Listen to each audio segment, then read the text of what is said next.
VOD বাংলার নিয়মিত আয়োজন ভিওডির রাজকথনে আপনাদেরকে স্বাগত জানাচ্ছি। আমি মিনহাজুল ইসলাম। আজকে আমাদের সাথে অতিথি হিসেবে উপস্থিত আছে বাংলাদেশ জাতীয়তাবাদী দলের সহ দপ্তর সম্পাদক জনাব তাইফুল ইসলাম টিপু। আমরা তার সাথে কথা বলবো সমসাময়িক বেশ কিছু বিষয় নিয়ে। কেমন আছেন? জি আলহামদুলিল্লাহ, ভালো আছি। আমরা জানি আপনি দীর্ঘদিন ধরে রাজনীতির সাথে যুক্ত আছেন, বিভিন্ন সময় বিভিন্ন চড়াই উতরাই পার করেছেন। এখন আমরা একটু জানতে চাইবো আপনার সেই দীর্ঘ রাজনৈতিক জীবনের গল্প এবং ভবিষ্যৎ পরিকল্পনা সম্পর্কে আমাদেরকে একটু জানাবেন। আপনাকে ধন্যবাদ। রাজনীতিতে অত্যন্ত সাধারণ পরিবার থেকে এবং সাধারণ কর্মী হিসেবেই নিজের অজান্তে রাজনীতিতে পদার্পণ করেছি। সেটা হচ্ছে শহীদ রাষ্ট্রপতি জিয়া রহমানের জীবন দশায় তার দেশপ্রেম, সততা, নিষ্ঠা এগুলো মানুষের মুখ থেকে শুনে আমরা তাৎক্ষণিকভাবে একটা রাজনীতির মাঠে সাধারণ কর্মী হিসেবে কাজ শুরু করছি। জিয়া রহমানকে বেশি সময় পাই নাই, অবশ্য বয়সও তখন খুব কম ছিল। হঠাৎ করে জিয়া রহমান শাহাদাতের পরে সারা বাংলাদেশে একটা শূন্যতার সৃষ্টি হওয়ার উপক্রম সৃষ্টি হয়েছিল। সাধারণ মানুষের মুখে তখন এত প্রযুক্তি ছিল না, সাধারণ মানুষ আরেকটা জিয়া রহমানকে খুঁজছিল। ঠিক সেই সময় বিচারপতি সাত্তার সাহেবের নির্বাচন হলো। সেই নির্বাচনে সক্রিয় কর্মী হিসাবে অংশগ্রহণ করলাম। পরবর্তী পর্যায়ে স্বৈরাচার সাত্তার সাহেবের কাছ থেকে ক্ষমতা নেওয়ার পরে সারা বাংলাদেশে বিএনপির রাজনীতিতে একটা সাময়িক একটা সংকট দেখা দিয়েছিল। হঠাৎ করে বেগম খালেদা জিয়া রাজনীতির মাঠে আসলেন। আমরা তখন মেঠো গ্রামের কর্মী। তার আগে একটু বলি, যেদিনকে প্রথম আমি মিছিলে যাই সেদিনকার স্মৃতির কথা আমি একটু বলি। তখন গ্রাম অঞ্চলে কারেন্ট ছিল না। মশাল্লে মসজিদের সামনে দিয়ে জিয়া রহমানের ধানের শীষের ভোটের মিছিল যাচ্ছিল। সংখ্যা খুব বেশি হবে না, তবে হঠাৎ করেই মিছিলের মধ্যে নিজের অজান্তে চলে গেলাম।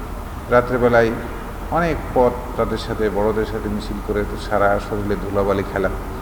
তারপরে রাত্রিবেলায় সর্বশেষ মুড়ি দিয়ে এই মিছিলের সমাপ্তি ঘটল। আমাকে আমার দাদা, তখন জাগদলের ইউনিয়নের নেতা ছিল, উনি আমার বাড়িতে পৌঁছাই দিল। সেদিনকে রাতে আব্বা আমাকে পিটুনিও দিল। তো তারপরে ধারাবাহিকভাবে এই রাজনীতিতে থাকছে। পরিবারে অনেকেই চেষ্টা করছে যে রাজনীতি থেকে নির্বৃত্ত করার জন্যে। তবে রাজনীতির পাশাপাশি শহীদ রাষ্ট্রপতি জিয়া রহমানের সততা নিষ্ঠার এটা আজকের দিন পর্যন্ত আমি ধরে রাখতে পারছি। এটা আমার জীবনের একটা বড় ধরনের সাফল্য। এবং রাজনীতিতে নিষ্ঠা, সততার সাথে কাজ করে যাচ্ছি। দলের যখন কোনো দায়িত্বপ্রাপ্ত হয় তখনই সেই দায়িত্বটা সুচারুভাবে করার জন্য যথাসাধ্য চেষ্টা করি। রাজনীতিতে পরবর্তী পর্যায়ে যেটা বলছিলাম যে জিয়া রহমানের শাহাদাতের পরে অনেক করুণ অবস্থা।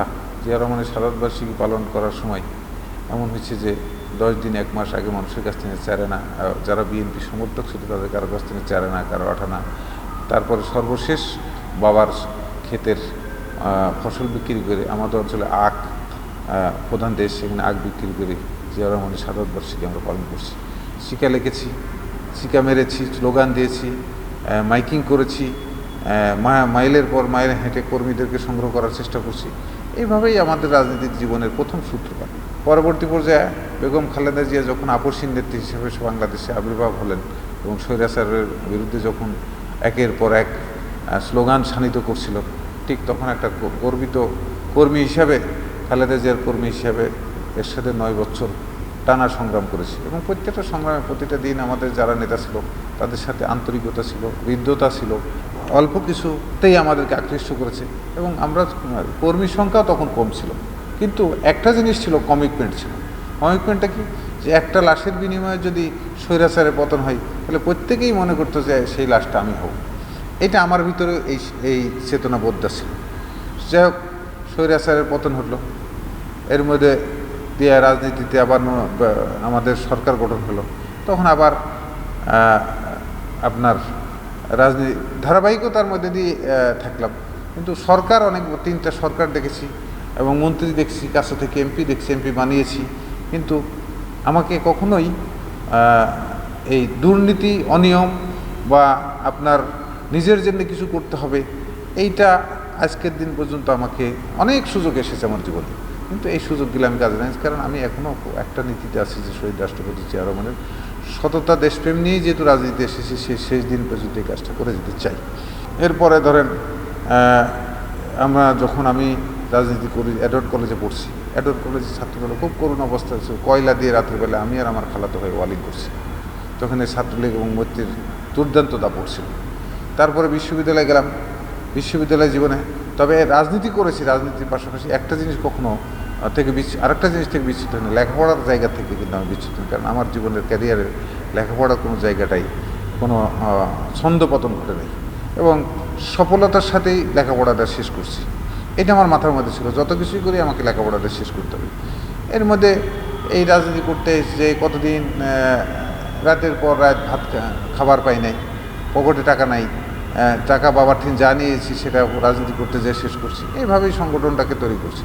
বিশ্ববিদ্যালয় জীবনেও ঠিক ওইভাবেই করেছি, করতে যেয়ে সংগ্রাম করেছি, যুদ্ধ করেছি, অনেক সময় মৃত্যু খুব কাছাকাছি দিন দেখছি যে হয়তো আর এক সেকেন্ড পরে বা আর 5 মিনিট পরেই আমার মৃত্যু হবে, কারণ আমাকে প্রতিপক্ষরা ঘিরে ফেলেছে অস্ত্র নেই।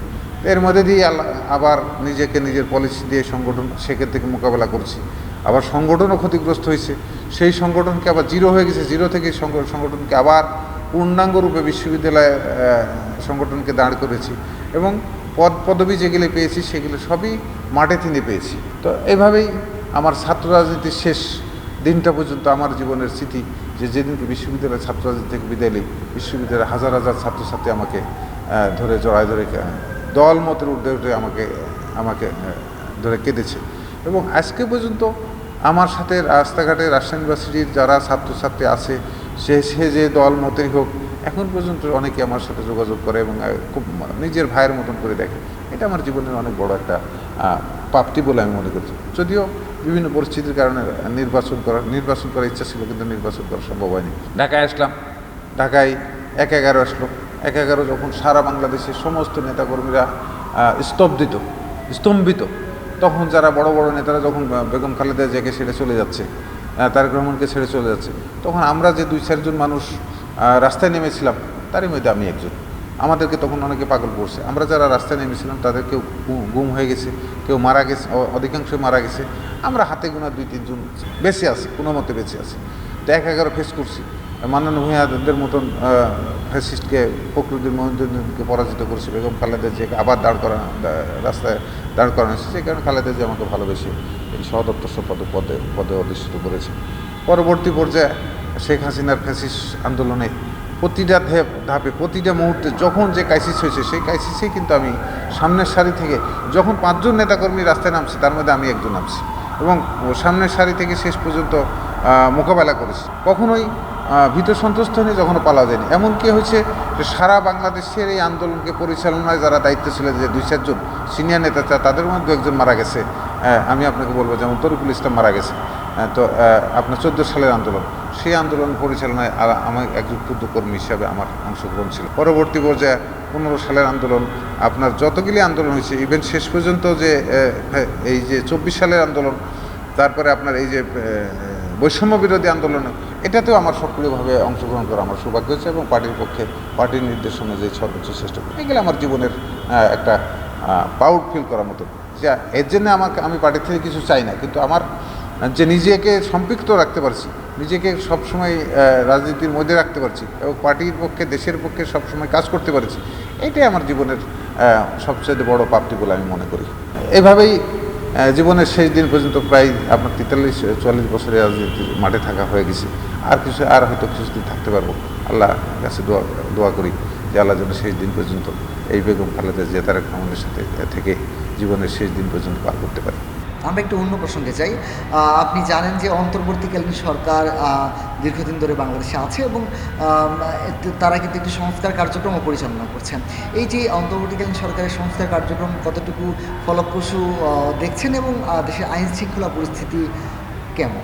দেখুন, 15 বছর ধরে একটি ফ্যাসিস্ট সরকার দেশের সকল অর্গানগুলোকে ধ্বংস করেছে। তার মধ্যে আইন শৃঙ্খলা বাহিনীও তার ঊর্ধ্বে না। এখানে দলীয়করণ, অনিয়ম করছে এবং বিভিন্ন জায়গায় তাদের দোসরদেরকে সেট আপ করেছে, তারপরে আপনার বিচার বিভাগ, শাসন বিভাগ, আপনার সংসদ থেকে শুরু করে সব জায়গাতেই তারা তাদের দোসরদেরকে পুনর্বাসিত করেছে এবং তাদেরকে দায়িত্ব দিয়েছে। যারা বিগত ফ্যাসিস্ট সরকারকে এই টিকা রাখার জন্য ভূমিকা রাখছে, তারাও এখনও এই সরকারের মধ্যে আছে। সেই ক্ষেত্রে আমি বলবো যে সকল এত প্রতিকূল পরিবেশের মধ্যে অন্তর্বর্তীকালীন সরকারের অনেক ভুলভ্রান্তি আছে, তারা চেষ্টা করতেছে এই ভঙ্গুর আইনশৃঙ্খলা বাহিনী নিয়ে উন্নতি করার চেষ্টা করতেছে। এটা একটা ভালো দিক। আর সংস্কারের যে কথাটা আপনি বলেছেন, সংস্কার তো আসলে চলমান প্রক্রিয়া, চলমান একটা বিষয়। যে আজকে যে খাবারটা ভালো লাগবে, কালকে কিন্তু সেই খাবারটা ভালো নাও লাগতে পারে, তার মানে তাহলে আমাকে চেঞ্জ করতে হবে।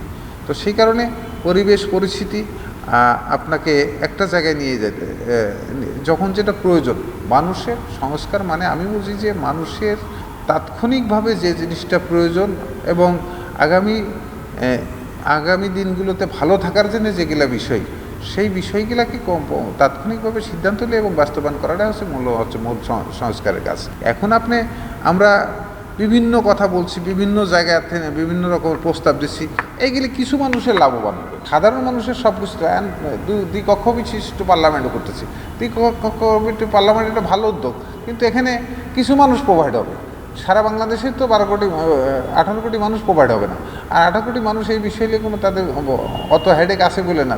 হ্যাঁ, ওইটাও করার প্রয়োজন। একটা শ্রেণী তো, সকল শ্রেণী পেশার মানুষটাই তো দেশ। তো এরকম অনেকগুলি বিষয় আছে যেগুলো নিয়ে কথা হচ্ছে, যেগুলো নিয়ে মানুষ, আমাদের মূল বক্তব্য হচ্ছে বাংলাদেশের মানুষ চাই কি, একটু আরামে থাকতে চাই, ভালো খেতে চাই, একটু ডাল ভাত খেয়ে স্বাভাবিক জীবনযাপন করা, একটু ছেলে মেয়েদেরকে লেখাপড়া করা, উচ্চশিক্ষা কর্মসংস্থানের ব্যবস্থা করা। তারপর কৃষি আপনাকে করতে হবে, এই কারণে করতে হবে, কৃষি বিপ্লব করতে হবে, আপনাকে শিল্প বিপ্লব করতে হবে, যেটা জিয়া রহমান করে গেছে, শিল্প বিপ্লব, যা আজকে মানুষ তার সুফল পাইতেছে। কৃষি বিপ্লব করে গেছে, এগুলো তার সুফল পাইতেছে। এই বিষয়গুলোকে আপনাকে সামনে নিয়ে আসতে হবে। উৎপাদনমুখী শিক্ষা ব্যবস্থা, উৎপাদনমুখী একটা রাষ্ট্র কাঠামো তৈরি করতে হবে। তাহলে আপনার এই সংস্কারটাই হচ্ছে বড় সংস্কার। খাতা কলমে কতগুলি সংস্কার করলো সেগুলো কোনো আমি মনে করি যে ম্যান্ডেটারি না। মানুষ এখন একটা গণতান্ত্রিক পরিবেশ চাই, গণতান্ত্রিক পরিবেশ চেতে চাই, কিন্তু আন্দোলনটা হয়েছে এবং এই ফ্যাসিবাদের পতন হয়েছে। দীর্ঘদিন গণতন্ত্র না থাকার কারণেই কিন্তু মানুষের এই দুরবস্থার সৃষ্টি হয়েছে। সেখান থেকে মানুষের পুঞ্জীবিত ক্ষোভ থেকে ক্ষোভগুলি এক জায়গায় একটা বিস্ফোরণ হয়েছে, বিস্ফোরণ পরিপ্রেক্ষিতে ফ্যাসিবাদের পতন হয়েছে। এই ফ্যাসিবাদের পতনটাকে কোনো দল মত বা কোনো গোষ্ঠী কেউ বলতে পারবে না যে এটা যেই বলুক এটা হচ্ছে একক কৃতিত্ব, এটা ঠিক না। সকলের সম্মিলিত প্রচেষ্টাই হচ্ছে ফ্যাসিবাদের পতন, তাদের অনিয়মের ফলস্বরূপ এই পতনটা হয়েছে। সেই কারণে আমি মনে করি যে সংস্কারের কাজটা সংস্কারের মতন করে চালাইতে হবে। আজকে এই রাস্তাটা পাকা করলাম, কালকে যে আবার 10 দিন পরে ভেঙে যাবে না তা তো না। তাহলে এই দিক দিয়ে যদি আবার পানি উঠে, তাহলে ওটাকে ড্রেন করে আবার কাটতে হবে, কাটে আবার রিপেয়ার করতে হবে। এটাই তো সংস্কার। আমি যদি আজকে বানাইছি মানে আর কোনো দিন এটাকে ভাঙা যাবে না, তার মানে তো এটা তো সংস্কার হলো না। তো সেই কারণে আর সংস্কারকে বাস্তবায়ন করানোর জন্যও তো আপনাকে পার্লামেন্ট লাগবে। তো পার্লামেন্ট যেহেতু লাগবে, সেক্ষেত্রে আপনাকে পার্লামেন্টের জায়গায় যেতে হবে। আর সবচাইতে আমি যেটা মনে করি, সংস্কারের যেটা প্রথম শর্ত নির্বাচনের জন্য যে কাজগুলো করার দরকার, এখন পর্যন্ত সরকার সেই জায়গাতে হাত দেয়নি। কারণ এখন পর্যন্ত টিএনও, ওসি, ডিসি, সচিব, আপনার ইউনিয়ন পরিষদের চেয়ারম্যান, মেম্বার, তারপরে চৌকিদার, দফাদার, যেটাই বলেন, সব কিছুই কিন্তু এখনও ফ্যাসিবাদের দোসররাই কিন্তু সেই জায়গাগুলিতে বসে আছে। যদি ফ্রি ফেয়ার নির্বাচন হয়, আর যদি ফ্যাসিবাদ যদি কোনো প্রক্রিয়াতে নির্বাচনে অংশগ্রহণ করে, তাহলে কিন্তু এই সুবিধাটা কিন্তু ওরা পাবে। আর যারা আপনার বিএনপি নির্বাচন চাইলে, বিএনপি বড় দল, নির্বাচন চাবে, এটাই স্বাভাবিক, নির্বাচনের দল ছেড়ে। আর যারা কখনো নির্বাচন করে নাই, তারা মনে করছে যে এখান থেকে যে বেনিফিটটা পাচ্ছে, এই বেনিফিটটা নিয়ে আমরা আপাতত থাকতে চাই, সেই কারণে ওরা হয়তো বিরোধিতা করছে। যদি বিএনপি ক্ষমতায় আসলে, যদি নির্বাচন হয়, জনগণ যদি বিএনপিকে ভোট দেয়, তাহলে আমাদের এই সুযোগগুলো থেকে যদি আমরা বঞ্চিত হই, তাহলে আমরা আর এই সুযোগগুলি পাবো না। এই কারণে এক একজন তার ব্যক্তিগত দৃষ্টিভঙ্গি তিনি এক একজন এক কথা বলছে। কিন্তু আপনাকে তো গণতন্ত্রের প্রথম শর্তে তো নির্বাচন। বাংলাদেশ স্বাধীন হয়েছে নির্বাচনের নির্বাচিত প্রতিনিধিদেরকে ক্ষমতা না দেওয়ার কারণে বাংলাদেশ স্বাধীন হয়েছে। এরশাদ গণতান্ত্রিক পরিবেশ মানুষকে ভোটাধিকার থেকে বঞ্চিত করছে, বিধায় তো আপনার স্বৈরাচারের পতন হয়েছে। আজকে 8 সাল, 14 সাল, 18 সাল, 24 সালে মানুষকে ভোট দেওয়ার সুযোগ দেয়নি, বিধায় তো ফ্যাসিবাদের পতন হয়েছে। নাহলে তো ফ্যাসিবাদের পতনের দরকার ছিল না। তো তো সেই ক্ষেত্রে আপনাকে নির্বাচনটাই কিন্তু মৌলিক পার্টের একটা এটা পার্ট। আপনাকে সরকার পরিবর্তন দেশের উন্নয়নের জন্য মূল চালিকা শক্তি যেগুলো আছে, যে পার্টগুলি, সেই পার্টগুলি মূল রয়েছে। হ্যাঁ, যারা ক্ষমতায় আসবে তারা যদি আবার ভালো না করে তাহলে আবার মানুষ তাদেরকে প্রত্যাখ্যান করবে। সেক্ষেত্রে তো এখানে কোনো, আর যদি আপনারা যদি কেউ ভালো মানুষ থাকে তাহলে তাদেরকে মানুষ নির্বাচিত করবে, কিন্তু কোনো সমস্যার তৈরি করছে না। অনেকেই বলেন আসলে যে জুলাই আন্দোলনে বিএনপির কোনো অবদান নাই, বিএনপি 16 বছরে একটি বালুর ট্রাক সরাইতে পারেনি এবং নানা ধরনের কথাবার্তা বলে থাকেন। সে বিষয়ে আপনার মতামত কি? সেটা হচ্ছে যে বিএনপি 16 বছরে কিছু করতে পারে নাই। বিএনপি 16 বছর ধরে ক্ষুদ্র ক্ষুদ্র পানিকে তো একটা সাগরে পরিণত করছে, সেই সাগরের মধ্যে থেকে আপনার সুযোগটা নিচ্ছে। আর সেটা যারা বলছে তাদেরকে যদি বলা যায়, তারাও তো কিছু করতে পারেনি। তারাও তো ডিবি অফিসে চলে যায়, কর্মসূচি প্রত্যাহার করেছে। তার মানে কি তাদের কথাই কি বিপ্লব হয়েছে? কর্মসূচি তো অলরেডি, তারা তো আনুষ্ঠানিকভাবে যারা দায়িত্ব ছিল তারা তো কর্মসূচি প্রত্যাহার করেছে। এখানে জনগণ কর্মসূচি প্রত্যাহার করেনি। সেদিনকে বিএনপির বড় ভূমিকা থাকার কারণে এই জনগণের সাথে বিএনপির নেতাকর্মীদের প্রত্যক্ষ জোরে সম্পৃক্ত ছিল বিধায় হয়নি। তো বিএনপি যারা ওই দায়িত্বে ছিল, কয়জন বৈষম্য বিরোধী নেতা মারা গেছে, কয়জন বৈষম্য বিরোধী নেতা মারা গেছে। বিএনপির কিন্তু ওই সময় 450 লোক মারা গেছে। বিএনপি কিন্তু এই 2000 লোক এই 17 বছরে জীবন দিছে। লক্ষ লক্ষ মানুষের মামলার আসামি হয়েছে। কয়জন মামলার আসামি হয়েছে? জেলখানা পর্যন্ত তো যারা বৈষম্য বিরোধী ছিল তারা জেলখানা পর্যন্ত পৌঁছেই নাই, তো তারা ডিবি অফিস থেকে আবার বাড়া আসছে, আর সেই তো আবার সরকারে গেছে। তো সেই ক্ষেত্রে ওই কথার কথা তো অনেক কথা কওয়া যায়, অনেক কথা বলা যায়, কিন্তু বাস্তবতা সেটা হচ্ছে যে এটা দেশের মানুষ জানে। অনেকেই বলছে যে ডক্টর মোহাম্মদ ইউনূসের নেতৃত্বাধীন এই সরকারকে আরও দীর্ঘ সময় ধরে ক্ষমতায় রাখার কথা। আমরা দেখেছি ঢাকা বিশ্ববিদ্যালয়ের রাজ্য ভাস্কর্যে যে কিছু শিক্ষার্থী কিন্তু অবস্থান কর্মসূচি পালন করেছে যে ইউনূস সরকারকে আরও বেশি দিন ক্ষমতায় রাখার জন্য। এ বিষয়ে আপনারা কী বলবেন? ইউনূসকে রাখা না রাখার তো কোনো বিষয় না। বিষয়টা হচ্ছে যে, আমার কথা হচ্ছে যে ইউনূসকে যদি রাখতে চায় তারা জনগণের কাছে যাক। জনগণ যদি চায় তাহলে তারা ভোটের মাধ্যমে তারা আবার ক্ষমতায় আসে ইউনূস সাহেবকে আবার ক্ষমতায় রাখবে। পার্লামেন্ট নির্বাচনে তারা 300 আসন দিবে, অনেকেই প্রার্থী হবে। তারা প্রার্থী হয়ে জনগণের কাছে যাক, জনগণ তাদেরকে বিজয়ী করলে 151 সিট পার হলে ওরা আবার ইউনূস সাহেবকে উপদেষ্টা বানাবে। আমরা তো ইউনূস সাহেবকে সহযোগিতা করছি না, তা তো না। আমরা তো বলি নাই যে ইউনূস সাহেবকে বাদ দিয়ে আমরা ক্ষমতায় যাব। জনগণ যদি আমাদেরকে ক্ষমতায় নিয়ে আসে, ভোট দেয়, তাহলে আমরা ক্ষমতায় যাব।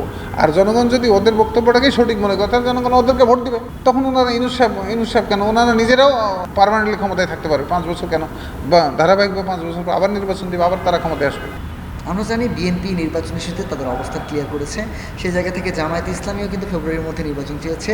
নির্বাচন কমিশন নির্বাচনের জন্য বলেছে যে ডিসেম্বর থেকে জুনের মধ্যে প্রিপারেশন নেওয়া হচ্ছে, এবং অধ্যাপক মোহাম্মদ ইউনূসও বলেছে ডিসেম্বর থেকে জুনের মধ্যেই নির্বাচন হচ্ছে।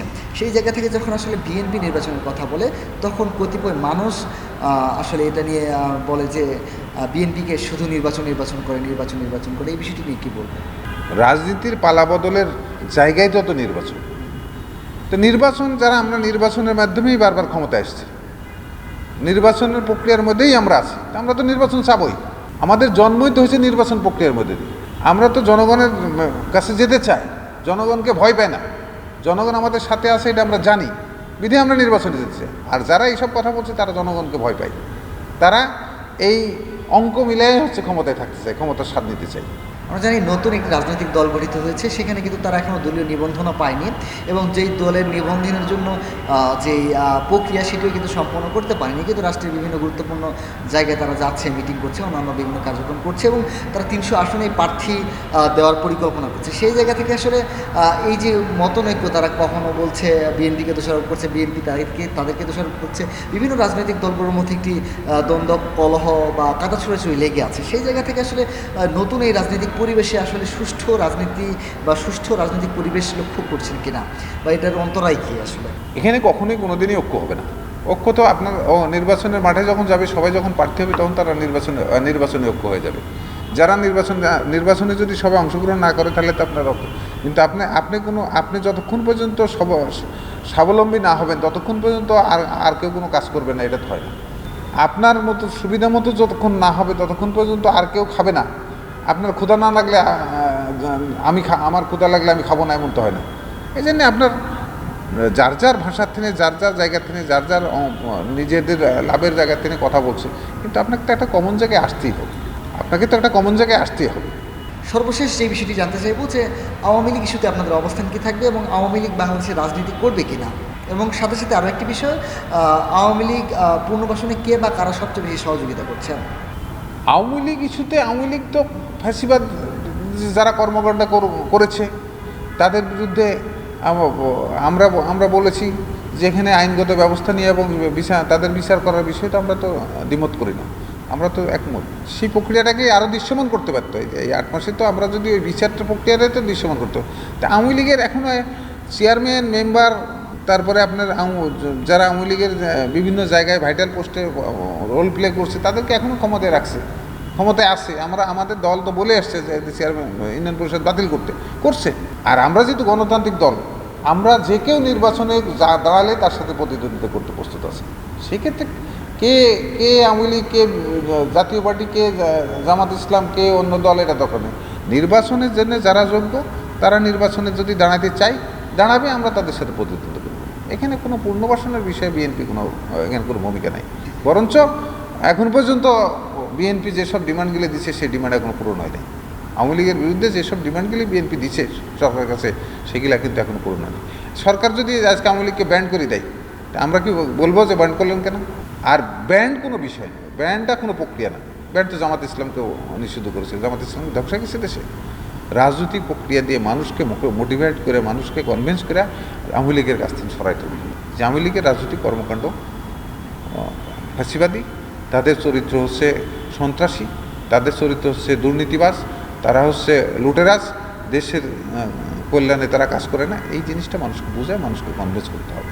ধন্যবাদ আপনাকে ভিওডি বাংলার সাথে সময় দেওয়ার জন্য। দর্শক, আপনাদেরকেও ধন্যবাদ জানাচ্ছি ভিওডি বাংলার নিয়মিত আয়োজন ভিওডির রাজকথনের সাথে থাকার জন্য। দেখা হবে অন্য আরও একটি পর্বতে।